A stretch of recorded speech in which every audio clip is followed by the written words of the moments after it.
Ipasok ko lang ito, Sen. Alam nyo, sa dami ng problema ng ating bansa ngayon, pero para bagang meron tayong hindi napapansin, baka napapatutok tayo sa gulo sa Senado, yung iyakan sa Senado, pero yung mga figures, yung mga numero, ito po yung tileyata may sinabi yung Philippine Chamber of Commerce and Industry o PCCISN, napapansin na rin po nila itong problema ng ating bansa ngayon. Sila nga yung nagsisintimiento, narinig ko yung kanilang pahayag. Opo. Ang mga numbers kanya, palagi na lamang nagko-concentrate sa Senado, sino ba yung majority, sino bang minority. Tila nakakalimutan nila yung mas importanteng numero na napakalaki ng kaugnayan ng mga mamamayan na sana yun muna yung unahin. Yan, opo. Hindi naman namin kanya sinasabi na hindi nila pag-usapan yung numero nila kung sila pa rin o mapalitan o ganyan. Pero unahin din ninyo kanya yung mga numero na talagang direkta kanyang may kinalaman sa kapakanan, sikmura sa sikmura ng Pilipino. Ang sinasabi niya, tingnan mo po ninyo kanya yung ating inflation rate ngayon, 7.2%. Grabe, ang taas po yan, Sen, ha? Ayan ang tingnan mo yung kanilang pagkukumpara. April 2025, 1.4%. Opo. Tapos biglang sumikad sa March 2026, 4. Alam mo yung 4.1 na yun? Mataas yan. Actually, 1.4 dapat hanggang ganyan lang. Kapag pumasok sa 2. Halimbawa 2.5 to 2.8, malaki na yun. Malaki na. Biglang sumikad sa 0.41. Ay, pagkatapos, yan, lumundag sa 7.2. Ay, halos na alam mo kung ano ibig sabihin yan? Ang nasasaktan talaga dyan, mga karaniwang mamamayan, na talagang hindi nila malaman kung paano sila babaluktot sa maiksing kumot. Nako. Di ba? At napakarami ng pagbabaluktot na ginagawa nila dyan. Mula sa pagkain, sa gamot, sa gastusin sa medisina, sa kuryente, sa tubig, lahat na. Lalong-lalo na kung ikaw ay talagang inanantahanan. Siguro hindi malam mo, saan kukunin lahat itong mga ito? Anong mga numbers pang pinag-uusapan natin? Kaya naman ganyan napunta dyan. Ang daming factors na talagang sisikad pa yan, hindi lang. Kapag hindi natin binigyan ng pagkakataon na ayusin lahat ang mga numero na dapat sana matagal na nating inayos. Magkano na exchange rate natin? Nako! Nung isang kahapon, nakita ko, ang una ko tinitingnan dyan, yung exchange rate natin, yung dolyar, 61.75 kahapon. Kanina yata 61.74.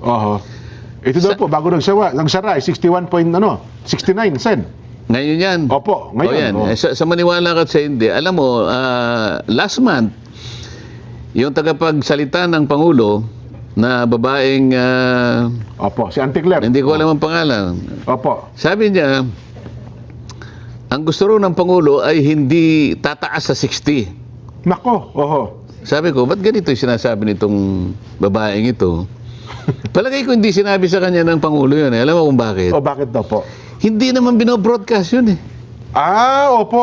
Hindi kung talaga ikaw nag-aral ka, hindi mo i-broadcast. Kasi ang pinag-uusapan natin, current, foreign exchange eh. Alam naman niya na dinidikta ito ng market forces.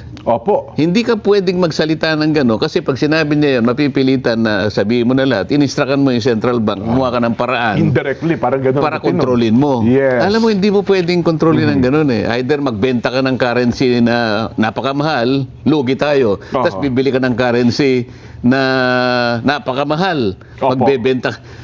Tayo rin, babagsak din sa atin yun eh. Sa makatid, hindi dyan tayo ang pinaggagawa nila. Pagkatapos, ano nga na-employment rate natin? Nako. Sobra na. Yung mga namumuhunan na nanggagaling sa ibang bansa, sumadsad din. Isip-sipin mo, higit sa kalahati ng foreign direct investment, bumagsak tayo. Magkano ang total natin na domestic debt?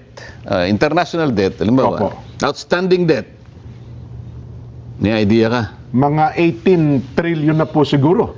Almost 19. Lagpas sa 18 trillion pesos. Kaya ito yung mga factors, kung tawagin to mga headwinds. Alam mo, aeroplano dyan.